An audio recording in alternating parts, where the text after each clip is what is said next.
There was a long war between the house of Saul and the house of David. David grew stronger and stronger, while the house of Saul became weaker and weaker.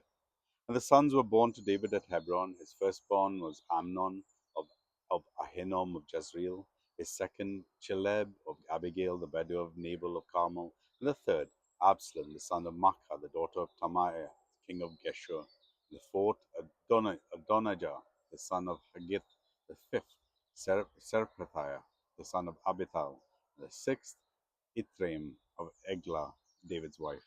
They were born into David in Hebron. While there was war between the house of Saul and the house of David, Abner was making himself strong in the house of Saul. Now Saul had a concubine whose name was Rizpah, the daughter of Aiah. And Ishbosheth said to Abner, "Why have you gone into my father's concubine?" But Abner was very angry over the words of Ishbosheth and said, "Am I a dog's head of Judah?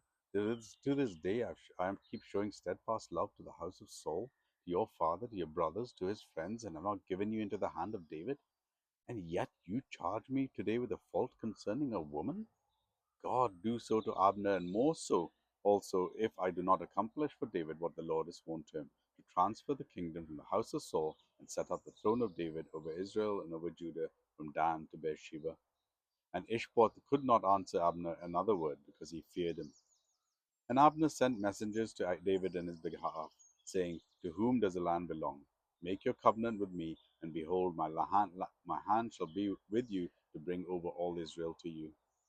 And he said, "Good, I will make a covenant with you, but one thing I require of you, that is, you shall not see my face unless you first bring Michal, Saul's daughter, when you come to see my face." Then David sent messengers to Ishbosheth, Saul's son, saying, "Give me my wife Michal, for whom I paid the bridal price of 100 foreskins of the Philistines." And Ishbosheth sent and took her from her husband Paltiel, the son of Laish. But her husband went with her, weeping after her all the way to Bahurim. Then Abner said to him, "Go, return." And he returned.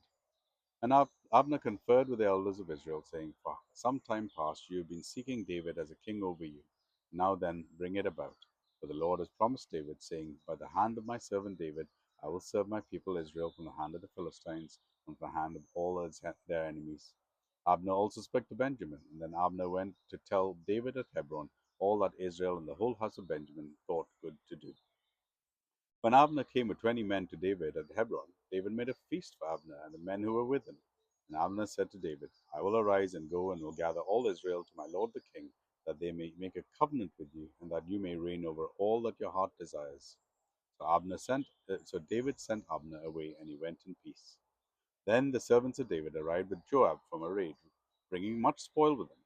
But Abner was not with David at Hebron, for he had sent him away, and he had gone in peace. When Joab and all the army that was with him came, it was told Joab, "Abner son of Ner came to the king, and he has let him go. He has gone in peace." Then Joab went to the king and said, "What have you done? Behold, Abner came to you. Why is it that you have sent him away so that he is gone? You know that Abner the son of Ner came to deceive you, and to know you're going out and you're coming in, and to know all that you are doing." But when Joab came out of David's presence, he sent messengers after Abner, and they brought him back from the cistern of Sirah. But David did not know about it. And when Abner returned to Hebron, Joab took him aside into the midst of the gate to speak with him privately. And there he struck him in the stomach, so that he died for the blood of Ashiel, his brother. Afterwards, when David heard of it, he said, "I and my kingdom are forever guiltless before the Lord for the blood of Abner, son of Ner. May it fall upon the head of Joab and upon all his father's house. And may the house of Joab never be without one who has a discharge, who is leprous, or who holds a spindle, or falls by the sword, or who lacks bread." So Joab and Abishai his brother killed Abner, because he had put their brother Ashiel to death in the battle of Gibeon. Then David said to Joab and to all the people who were with him, "Tear your clothes and put on sackcloth and mourn before Abner." And King David followed the bier. They buried Abner at Hebron, and the king lifted up his voice and wept at the grave of Abner, and all the people wept. And the king lamented for Abner, saying, "Should Abner die as a fool dies? Your hands were not bound, your feet were not fettered. As one falls before the wicked, you have fallen." And all the people wept again over him. And then all the people came to persuade David to eat bread while he was yet day. But David swore, saying, God, do to me and more also, if I taste bread or anything else till the sun goes down. And all the people took notice of it, and it pleased them, as everything that the king did pleased all the people. So all the people and all Israel understood that it had not been the king's will to put to death Abner, son of Ner. And the king said to his servant, Do you not know that a prince and a great man have fallen this day in Israel? And I was gentle today, though anointed king.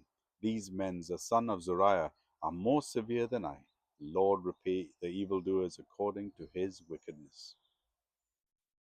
2 Samuel chapter